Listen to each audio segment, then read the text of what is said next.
They laughed at the rules, said they were old campfire nonsense, just stories to scare kids into behaving. But the thing about stories, some of them are warnings, and the rules weren't made to be broken. They were made to protect us from what waits beyond the edge of the firelight. The gravel crunched under the tires as the van rolled to a stop at the edge of the forest. Ahead, the lake shimmered under a bruised evening sky, and tucked in the trees was the old summer cabin. Years had passed since I'd last seen it, and nothing had changed. Same leaning porch, same peeling red paint. Mara jumped out first, her camera already recording. Perfect content, urban legends, creepy vibes, and us being stupid in the woods. Views for days. Alex and Jordan hauled out supplies, already poking fun at the laminated rule sheet nailed to the front door. 1. Never look at the lake after midnight. 2. Never cross the woods alone. 3. Don't speak to anything that speaks first. They read them aloud, mocking each line like a schoolyard dare. I stood there, uneasy, feeling a chill that had nothing to do with the wind. That night, the fireplace crackled as I told them the origin of the rules. The stories have been passed down in my family for generations, warnings etched into memory. They're not just stories, I said. They're rules. They keep things out. Alex scoffed. Man, it's just folklore, like Bloody Mary or the Hook. But my grandmother had once burned sage at every window after my uncle broke one of the rules, and he'd never been the same again. I remembered his eyes, always darting to dark corners, always afraid. Alex couldn't resist. At 12:04 a.m., I heard the creak of the back door and saw him sneak out toward the lake. I rushed after him, heart pounding, barefoot in the grass. The moon hung high, its reflection rippling across the black water. Alex stood at the shore, still. His phone's light flickered and died in his hand. What the hell are you doing? I hissed. Just looking, he whispered. There's something moving out there. I followed his gaze and my breath caught. The lake was still, but something beneath the surface was rising. The thing didn't break the surface. Not fully, but its shape, long, slick, glistening, brushed the underside of the water like a serpent. Then came the noise, a sound like a wet sigh, long and gurgling. Alex stumbled back, and I grabbed his arm. We need to go.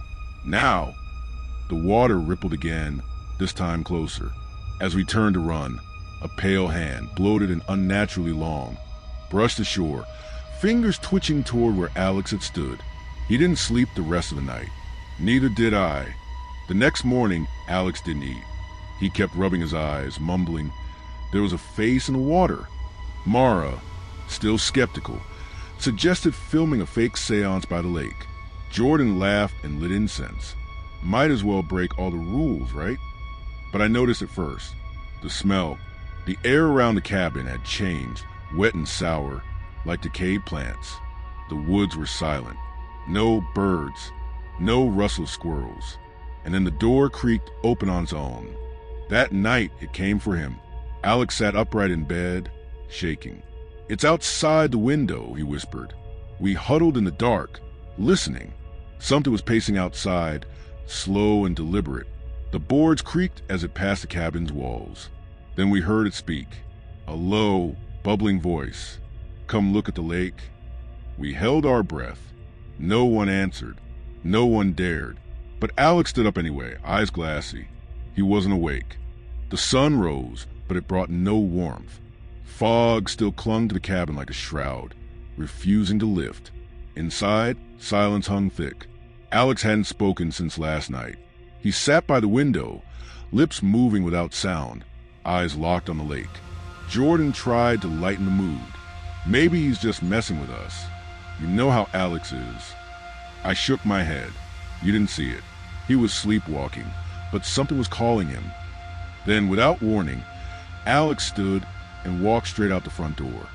We followed Alex into the woods, barefoot and confused. He wasn't responding, just kept walking, arms slack at his sides, mouth twitching like he was listening to something no one else could hear. The trees closed in fast, and the path vanished beneath wet leaves. We shouldn't be in here, I whispered. Mara scoffed. Relax. It's broad daylight. But something was off. The trees looked wrong, twisted too close together, their roots pulsing faintly beneath the moss. We reached a clearing, and that's when the whispering began. Not from behind us, not from the trees, from inside our heads. Alex froze mid-step. "They're here!" Jordan spun in circles, shouting, "What the hell is that?" Then all at once, the sound stopped. The clearing went still, and in the center stood a scarecrow, crudely made, mouth stitched shut, straw leaking from the seams. A rusted sign hung from its chest. "Do not follow the voices." "We need to get back to the cabin," I said. But the way we came in was gone. The trees had moved, literally, one by one.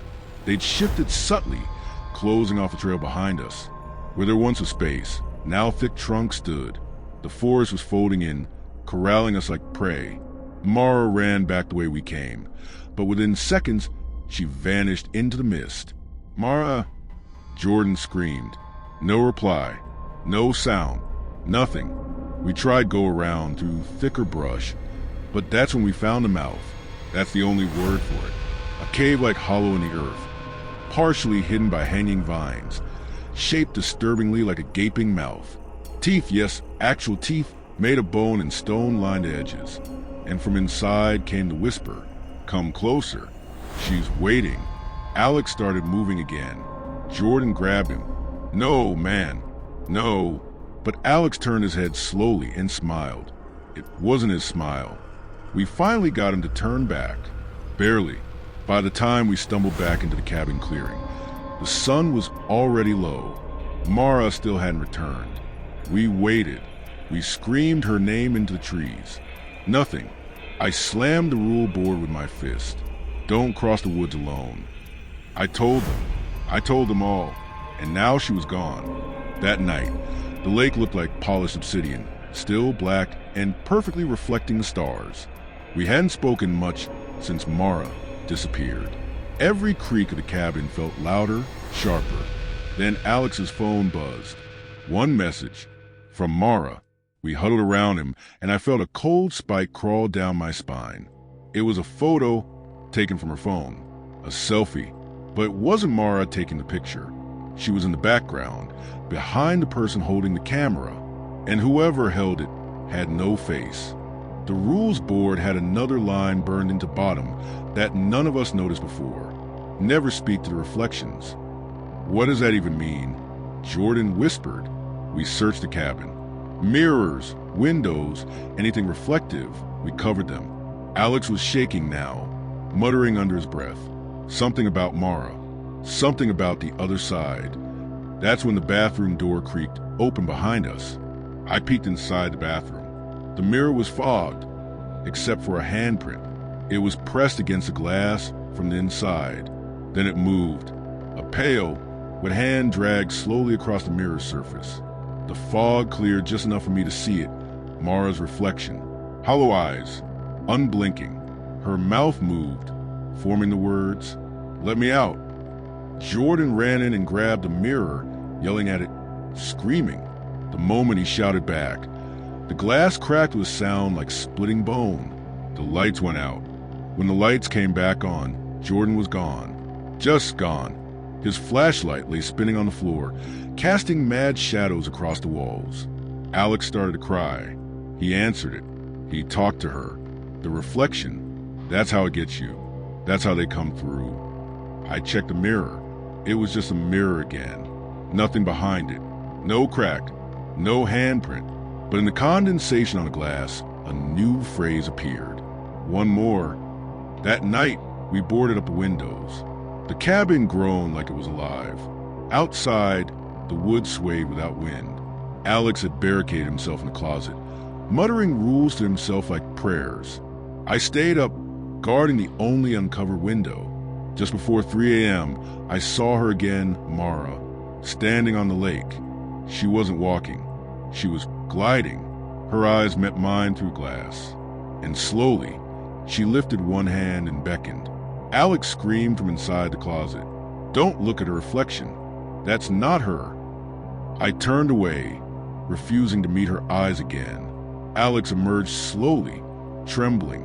She's trying to finish the count, one by one, through the rules. Every time we break one, it opens another door.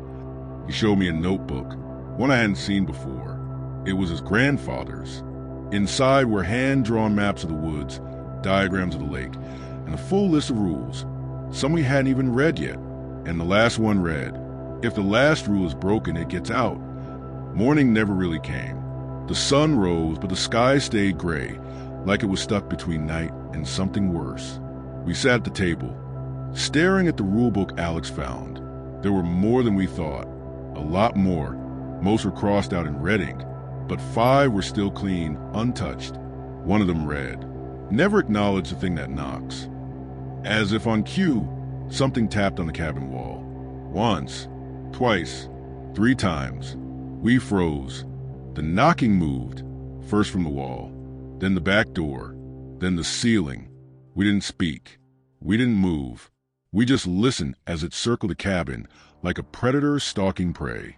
Then it stopped, and a single, quiet voice whispered through the cracks. I know you hear me. Alex's eyes filled with tears. His hand reached for the doorknob. I grabbed him. Don't. That's how it tricks you. We never checked the attic. The hatch above the hallway was nailed shut. But the knocking, it started coming from up there. Soft, deliberate, like a fingernail tapping wood. Then we heard the voice again, Mara's voice. Please let me in. It's so dark up here. Alex sobbed. She's alive. She's in the attic.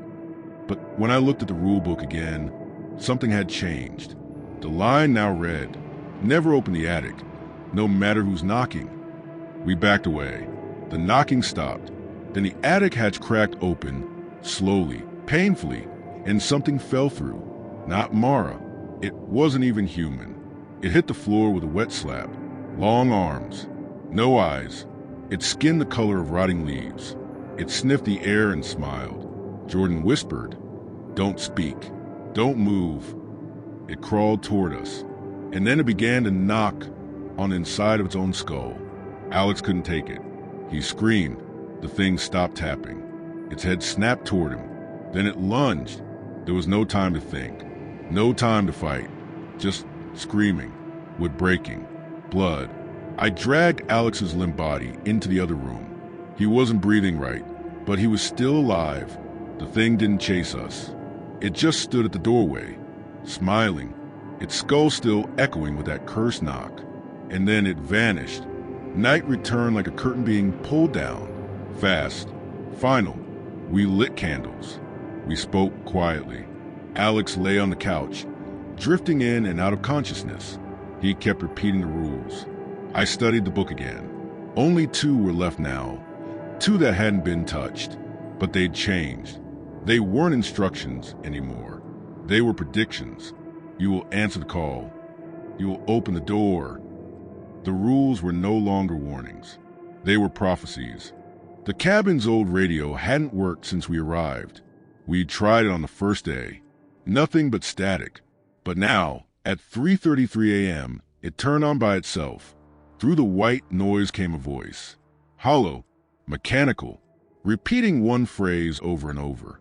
Answer the call. Answer the call. Alex stirred on the couch. His eyes opened and he whispered, the last rule has begun. There was no phone in the cabin, but a ringing sound began. First distant, then closer. A shrill, metallic ring that echoed through the floorboards. Then we saw it, an old rotary phone, sitting in the middle of the living room. It hadn't been there before, covered in dust, but ringing persistently. Alex muttered, if we answer, we break the rule. I stepped forward, and the phone stopped ringing. That's when the door knocked. The knocking didn't stop. It became louder, angrier. Then the wood cracked. Blood seeped from the grain, dripping down the door like tears. And we heard our names, spoken from outside. First Alex's, then mine, then a third name, Jordan's. But Jordan was dead. I pressed my back against the wall. The rule, the final one, was written on the floor now, in something wet and red. You will open the door. Alex stood up and walked toward the door like he was sleepwalking. He was murmuring something. A name, not mine. Not his. Mara, she's cold, he whispered. She's waiting. I tried to stop him, screamed, begged, but he looked through me. He opened the door, and outside was not Mara. It was everything we were warned about. I ran through the door into the woods, but it wasn't the same forest anymore. The trees moved, shifted behind me. The path curled on itself like a serpent devouring its tail. Voices whispered in the branches. Some were Alex, some were Mara, some were me. Then I reached the lake, and it wasn't water anymore. It was a mirror. I stood at the lake's edge. The last page of the rulebook fluttered in the wind beside me, pages stained with ash and blood. The writing was different now, written in my handwriting. You opened the door. Now you are the door. Something rose from the lake. It looked like me, but it smiled too wide. It reached out, and I finally understood the rules weren't to protect us from the thing. They were to contain it. The first rule was broken, and now it's watching us. Closer, hungrier. Whatever rose from that lake wasn't just water and shadow. It remembered him. And once one rule falls, the others follow. We thought we had time, but the countdown already began.